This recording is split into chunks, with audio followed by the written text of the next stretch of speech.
Hola, muy buenas a todos. Soy Rebeca Lázaro Niso, profesora de la Universidad de La Rioja, y para mí es un placer poder estar aquí hoy para compartir unos momentos con todos ustedes. En primer lugar, y antes de comenzar, me gustaría agradecer a los organizadores que me hayan invitado a este primer seminario de nuevas tecnologías e innovación docente en literatura hispánica y espero que a pesar del medio de difusión resulte interesante para todos.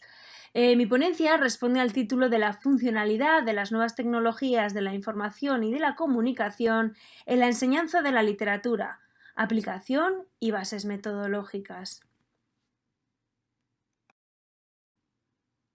En los últimos años, la revolución tecnológica ha penetrado tanto en la sociedad que ha conseguido poner en entredicho lo que hasta ahora parecían ser los pilares básicos de la condición humana.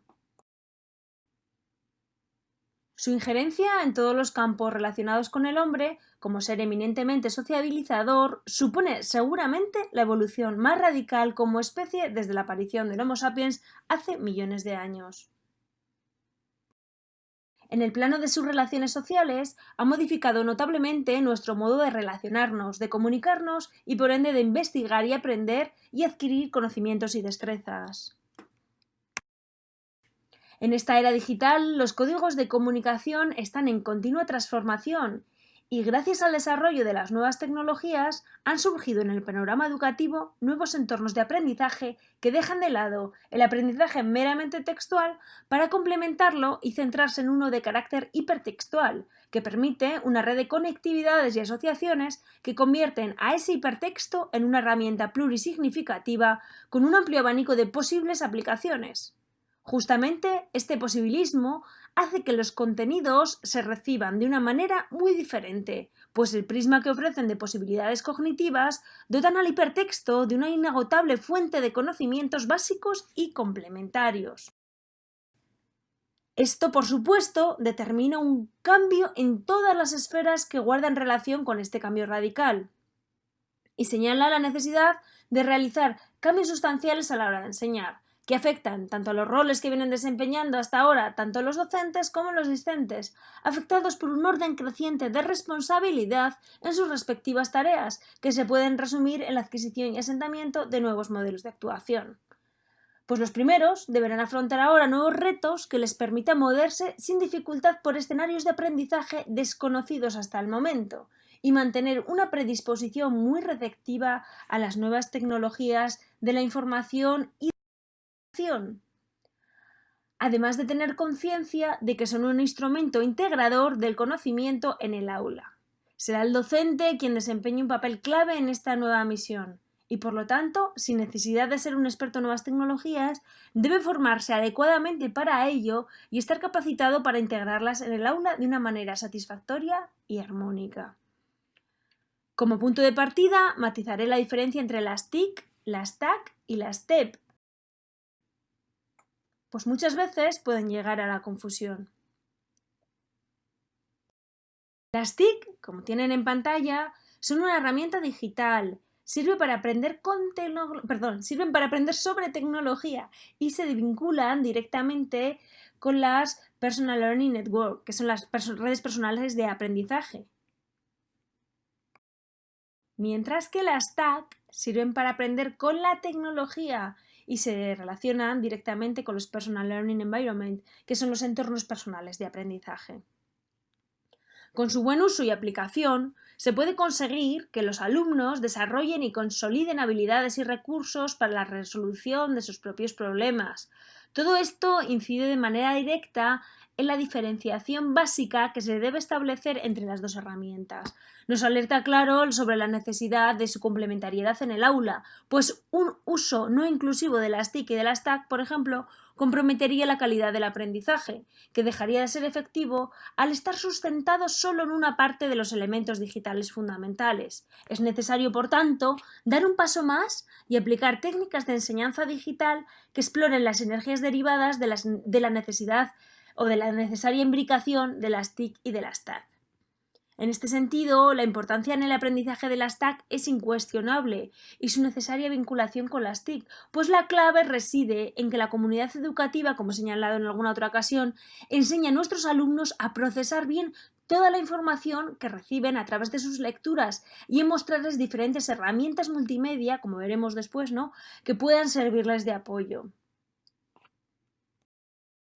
Es obvio que esta tarea recae directamente sobre las TAC, pero, como veremos, también es súper importante trabajar con las tecnologías del empoderamiento y de la participación, porque no solo comunican, sino que hacen a nuestros alumnos partícipes de la tecnología, es decir, nuestros alumnos participan con la tecnología. Esto se da siempre, sobre todo cuando solemos hablar de redes sociales, ¿no?, porque estamos trabajando con entornos personales de aprendizaje y de participación. En el presente vídeo me gustaría mostrar una serie de estrategias para la enseñanza de la literatura que distan un poco de las habituales, ya que en ellas el profesor tendrá que motivar a los alumnos para lograr que estos lo imiten en su metodología y conseguir, por tanto, que sean ellos quienes diseñen sus propias estrategias, tanto de enseñanza como del propio aprendizaje. Pero, antes de comenzar y de llegar a este punto, veamos a explicar un poco el modelo TPACK. Bueno, en 2001 la agencia Teacher Training, tras observar la relevancia de la capacitación docente, señaló algunos objetivos que se deben perseguir a la hora de formar a un docente en el empleo de estas nuevas tecnologías de la información y de la comunicación.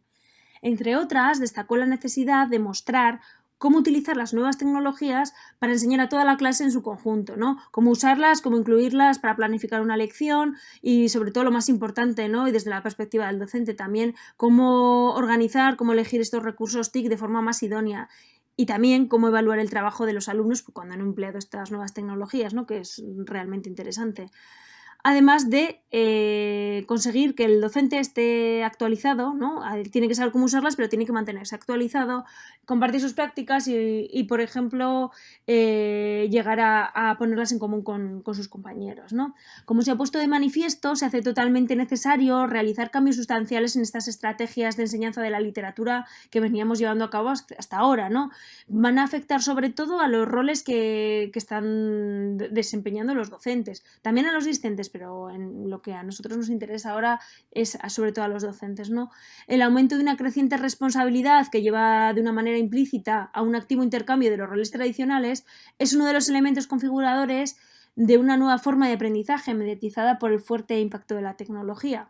Pues el alumno que está muy familiarizado con las nuevas tecnologías debe ser capaz de aprender y de adquirir nuevos conocimientos y destrezas a la vez que se convierte en un verdadero protagonista, que es lo importante, ¿no?, de su aprendizaje. Mientras que el docente pues, va a tener que cambiar un poco ese rol y ser su guía, ¿no? Va a tener que desempeñar esta función de asesor en el proceso de enseñanza y aprendizaje del alumno, pues tratando siempre de conseguir que el conocimiento que aúne el contenido, la pedagogía y la tecnología, ¿no? Eso tiene que conseguir todo eso.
Eso.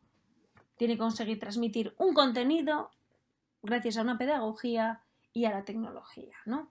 Esto se conoce comúnmente como el modelo TPACK, que es el conocimiento técnico pedagógico del contenido. al que hay que intentar llegar sobre todo a través del hashtag, pero también llegaremos a través de él a través de las TIC y a través de las TIC. Con este modelo se puede observar que tanto el contenido, lo pedagógico y lo tecnológico se unen para generar interrelaciones que darán lugar al conocimiento pedagógico del contenido, al conocimiento tecnológico del contenido y así al conocimiento tecnológico pedagógico del contenido. De esta forma se puede ver cómo la integración de la tecnología a la pedagogía y sobre todo al contenido hará que el proceso de enseñanza y aprendizaje sea realmente efectivo y duradero. Obviamente, para que esta propuesta sea fructífera y duradera en el tiempo, el docente ha de dominar el temario que ha de enseñar y las herramientas instrumentales para llevar a cabo su misión con éxito. Pero quizá esto se vea mucho mejor con el siguiente gráfico.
Bien, pues como ustedes sabrán,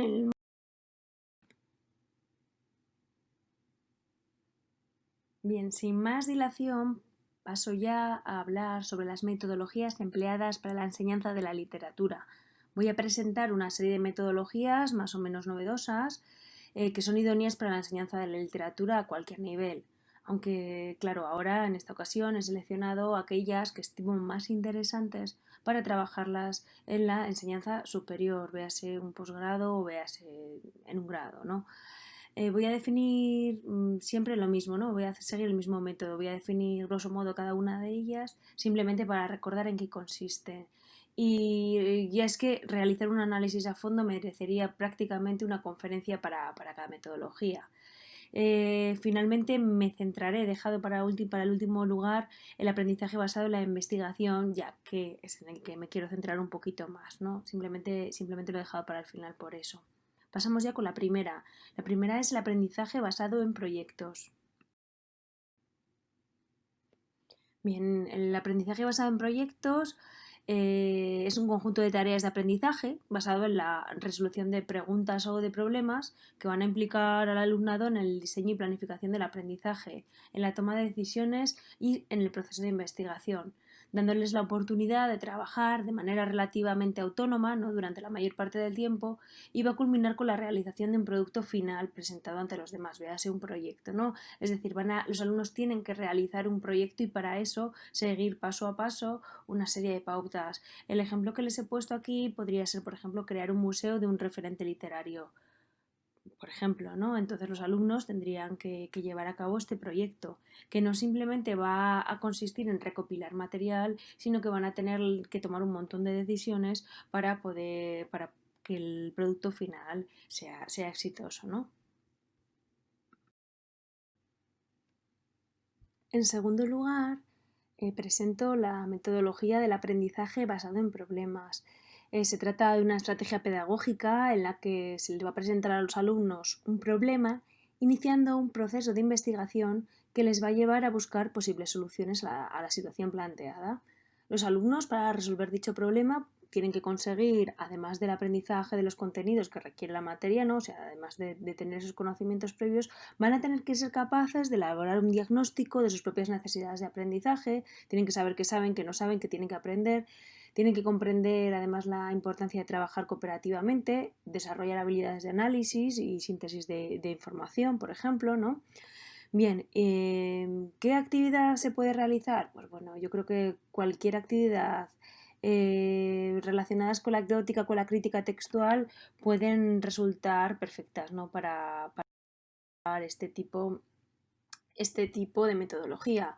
La actividad consistiría o bien en completar un esquema, ¿no? Como les pongo en pantalla, en arreglarlo, o en trabajar con un grupo en concreto de variantes, bueno, como se quiera, ¿no?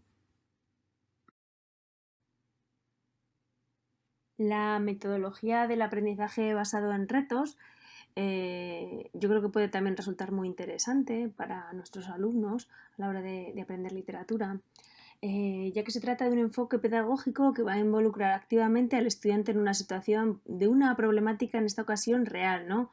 Relevante y de vinculación con el entorno, la cual va a implicar la definición de un reto y la implementación de una solución, ¿no? Es lo que buscamos. Un reto es una actividad, una tarea, una situación que va a implicar al estudiante un estímulo y un desafío que ha de llevarse a cabo. Normalmente el reto surge de una pregunta esencial a la que los alumnos han de responder para crear una solución específica que resultará en una acción concreta y significativa. Con sus propios recursos, los estudiantes desarrollarán esas soluciones, ¿no? Entonces, por ejemplo, como actividad se podía crear un canal YouTube donde los alumnos tendrían que resolver un reto con un tema de actualidad. Tendrían, por ejemplo, que encontrar lecturas, autores, personajes relevantes de otras épocas que aborden el tema que se le plantee, ¿no? Y a modo de booktubers deberán realizar sus críticas a esas lecturas. Puede ser el comienzo simplemente de esta actividad para abrir un debate posterior, ¿no? Entonces me parece muy interesante que el docente, el profesor, dirija y oriente a sus alumnos en esta actividad. La siguiente metodología es la del aprendizaje colaborativo. Se trata, como su nombre dice, ¿no? de una metodología donde hay interacción entre distintas personas de un grupo determinado que van a compartir una serie de responsabilidades y para ello van a tener que generar consenso, ¿no? entre sí. Se basa en el planteamiento de actividades donde los alumnos tienen que trabajar en equipo, interactuar para conseguir el objetivo común, ¿no? En definitiva, van a convertirse ellos mismos en los protagonistas de su propio aprendizaje y eso les va a permitir adquirir un aprendizaje significativo. Para llevarlo a cabo hay que establecer muy claro desde el principio unas metas, ¿no? Y unos objetivos de la actividad. ¿Para qué? Pues para evitar miedos, equívocos o frustraciones innecesarias, ¿no? Se organizan los equipos, se estructura el trabajo, se promueve la comunicación y a partir de ahí ya se les deja asumir su responsabilidad. ¿Qué tiene de interesante esta metodología? Pues que está compuesta de otra serie de metodologías, es decir, que para llevar esta actividad a cabo se puede utilizar distintas metodologías como puede ser el trabajo por proyectos, la Flip Classroom, el aprendizaje basado en problemas, etcétera, etcétera, ¿no? ¿Cómo se puede trabajar? Bueno, pues se puede trabajar creando infografías, creando blogs, creando debates, sobre todo me parece muy interesante promover el debate en esta actividad. Eso por un lado y por otro lado también la creatividad, ¿vale? Conjugar un poquito esto. ¿Qué actividad pueden realizar en la clase de literatura? Bueno, pues pueden realizar una línea del tiempo. Aquí les he puesto la de Tiki-Toki, que me parece muy interesante porque es muy versátil, tiene una interfaz relativamente sencilla y una vez que se ha hecho la primera o la segunda ya las demás es muy, muy sencillito realizarlos. Y esto se puede aplicar a cualquier nivel, a nivel de grado, a nivel de posgrado, etcétera, etcétera. ¿Por qué? Pues porque nos podemos entrar en la época que queramos, los autores que queramos y podemos completarlo todo lo que queramos, ¿no? Entonces pueden hacer la línea del tiempo con autores.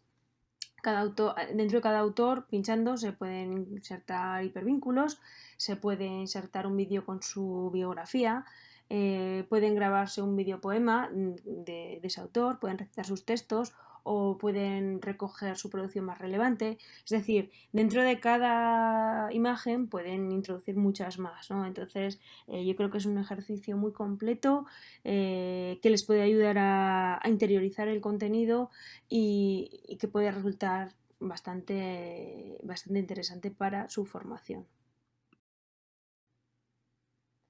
La siguiente metodología es el aprendizaje cooperativo. A veces se confunde con el colaborativo. La verdad es que es bastante semejante. He mostrado una pequeña diferenciación aquí, pero bueno, podrían ser tomadas por igual, ¿no? Es un tipo de metodología activa, ampliamente reconocida como un método pedagógico donde se promueve el aprendizaje y sobre todo la socialización entre los estudiantes de todos los niveles educativos también, ¿no? Además, permite al docente alcanzar varias metas importantes al mismo tiempo y proporcionar al alumnado pues, experiencias saludables a todos los sentidos, ¿no? A nivel social, a nivel psicológico y a nivel cognitivo.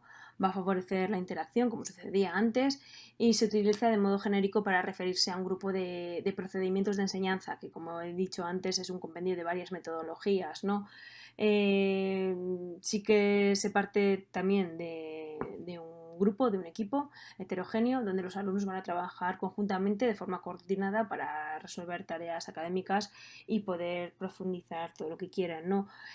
Como propuesta, bueno, pues por cambiar un poco he puesto la narrativa transmedia, que puede ser la escritura creativa, escritura en grupo, etcétera, etcétera, ¿no? En esta ocasión, pues sí que estaríamos trabajando un poquito más ya con las nuevas tecnologías.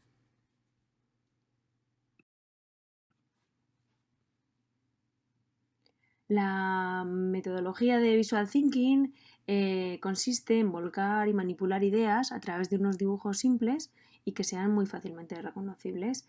Se trata de crear unas conexiones entre sí por medio de mapas mentales o de esquemitas, ¿no? Con el fin y con el objetivo de entenderlos mejor, de definir objetivos, de identificar problemas, de poder descubrir soluciones, de simular procesos o de generar ideas nuevas, ¿no? Normalmente se suele hablar de 5 fases de ejecución. La primera consistiría en observar, la segunda en reflexionar, la tercera en imaginar, la cuarta en crear y la quinta en compartir. Quizá pueda parecer que es una metodología más destinada, ¿no? Más adecuada para unas edades inferiores, pero resulta como un complemento idóneo combinarlo con otras metodologías, ¿no? Quizá como un punto de partida para un aprendizaje basado en problemas o un aprendizaje basado en retos, incluso en proyectos, ¿no? El trabajo que propongo puede ser, por ejemplo, la poesía, ¿no? Si queremos centrarnos en la renacentista y barroca, quizá por su dificultad, pues bueno, podría ser. Sirve para descubrir si el alumno ha entendido o no la composición en sí, ¿no? El alumno, observando, tiene que averiguar qué dice el autor, cómo lo dice, con qué intención lo dice, ¿no? Reflexionando sobre qué quiere decir, tiene que pensar una explicación para aclarar todo este proceso y finalmente pues, bueno, crear el dibujo para explicarlo, ¿no? Funciona fenomenal para trabajar las figuras retóricas, puede ser un ejercicio muy adecuado para...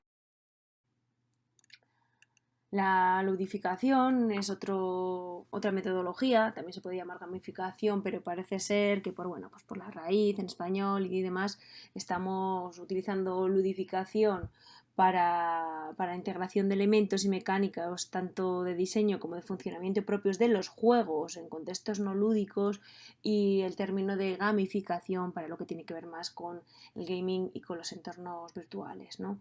Todo lo que tiene que ver con videojuegos, etcétera, etcétera.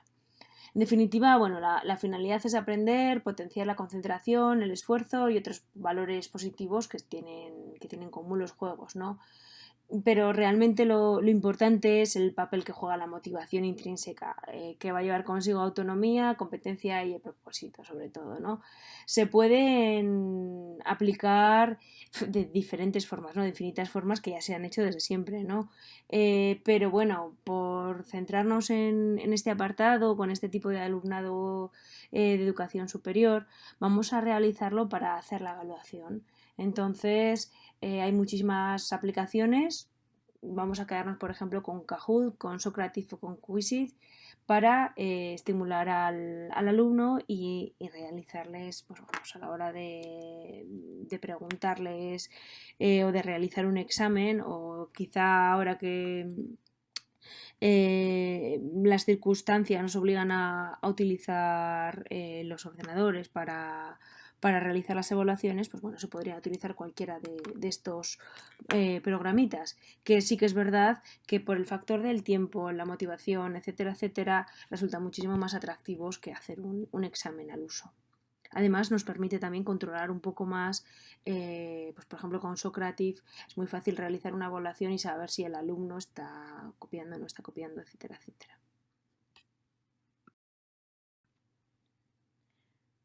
La siguiente metodología es de sobra conocido por todos ustedes y es el sistema Flip Classroom. Es una práctica educativa que lo que hace es invertir ese proceso de enseñanza y aprendizaje, pues la asimilación de los contenidos se hace en casa.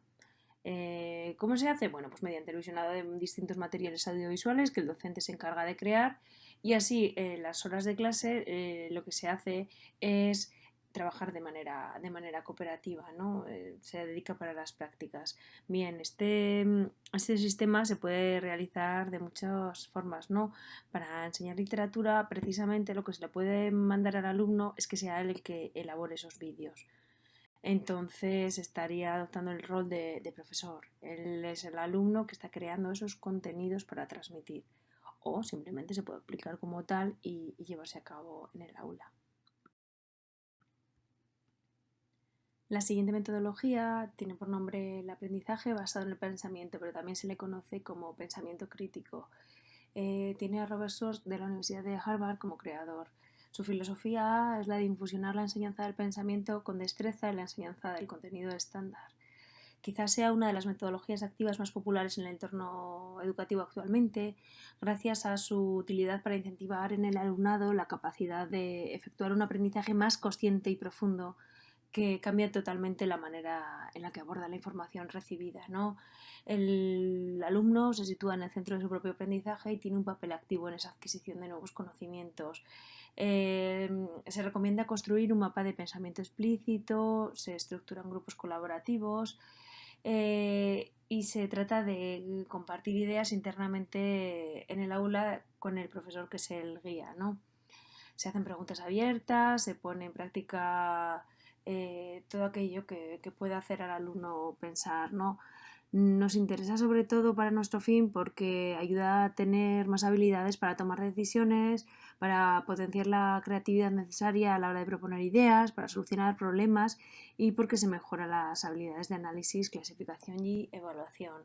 Una de las actividades que propongo, esta metodología como tal, yo sí que creo que está un poco, o por lo menos se ha puesto a cabo, se ha llevado a cabo en cursos inferiores, pero sí que es verdad que se puede tomar parte de ella, no su esencia, y aplicarla en grado o en posgrado.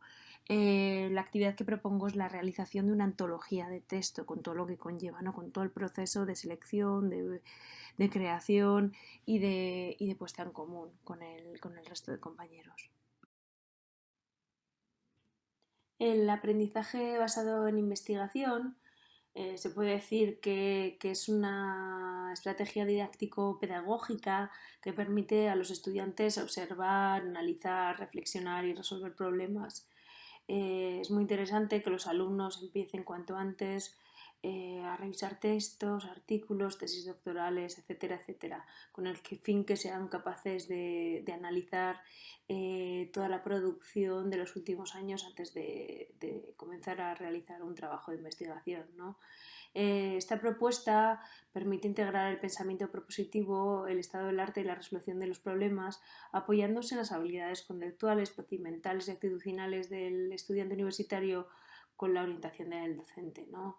Los estudiantes tienen la posibilidad de relacionarse con el método científico para actuar con conocimientos, con habilidades y, como he señalado, con actitudes, ¿no? Se trata de que el alumno viva el proceso de investigación. Gracias al uso de esta metodología, bueno, pues los alumnos serán capaces de escribir ensayos, de intentar reflexionar acerca de la materia científica, de acercarse con curiosidad a la investigación, ¿no? Y también de conocer un poco la innovación, sobre todo de disciplina académica. El docente actuará como asesor y como guía en estas situaciones significativas y relevantes para motivar a los alumnos, ¿no? y para ayudarles a que transformen esa información. Eh, la práctica que propongo para realizar es una muy sencilla, bueno, muy sencilla, muy útil, muy interesante, no creo que sea tan sencilla, y consiste en la elaboración de un gestor bibliográfico. Como herramientas digitales que propongo, pues bueno, pueden ser Zotero, con la que he trabajado varias veces, pero quizá ya últimamente prefiero que pasen directamente a utilizar Mendeley, ya que aprenden a utilizar una herramienta digital, pues que utilicen unas que les vaya a servir ya en su próxima vida como futuros investigadores. Y para finalizar ya, voy a pasar a las conclusiones.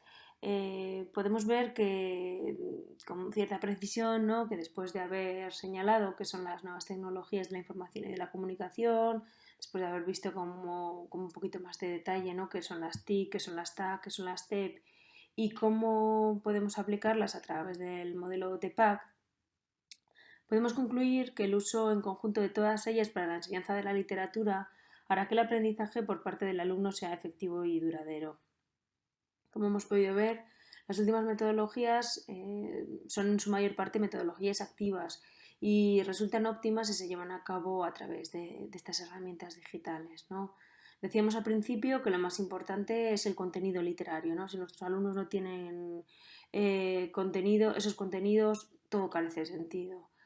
Pero además de esto, nuestros alumnos, o sea, además de tener un sólido dominio de la materia literaria, si le añadimos un plus del valor pedagógico y de lo tecnológico, vamos a conseguir que la enseñanza de la literatura no sea un puro ejercicio memorístico, sino que se convierta en un ejercicio intelectual donde se promulgue la reflexión, el conocimiento y sobre todo la crítica. Espero que les haya resultado interesante. Muchas gracias.